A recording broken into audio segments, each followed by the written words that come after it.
Les avantages et désavantages de cela. Les avantages et désavantages. Les avantages sont que la plupart, les avantages, c'est que grâce à ça, la plupart des femmes seront épanouies avec leurs enfants.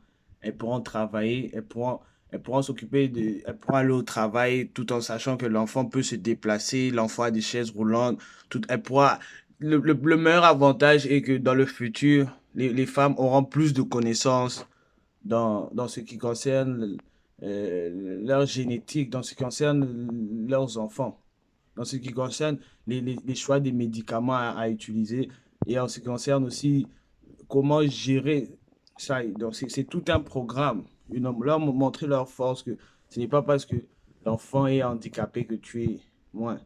Et comme des avantages, bon, il n'y a presque pas de désavantages parce que même si cela aussi coûte de l'argent d'instaurer ce genre de programme, cela coûte aussi de l'argent, ça va nous coûter. Et deuxième désavantage, cela aussi peut être du fait qu'elle ne veuille plus avoir aussi d'enfants. Parce que nous lui avons montré les forces, que ça ne sert à rien de toujours forcer à avoir des enfants. Si déjà le premier est né avec un handicap, peut-être que c'est dans le sang, peut-être que le second, s'il n'y a pas assez d'argent pour traiter ça, il sera pareil.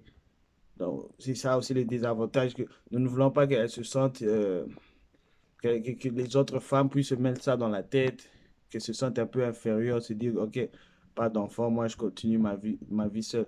Peut-être que d'autres ne voudront pas avoir d'enfant à cause de ça.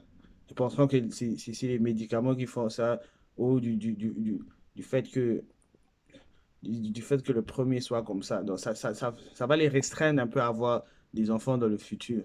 Et d'autres, elles vont se sentir un peu discriminées par rapport aux autres femmes. Personnellement, elles vont se discriminer du fait que les autres, leurs enfants, soient toujours en bonne santé et pour eux, pour elles, non.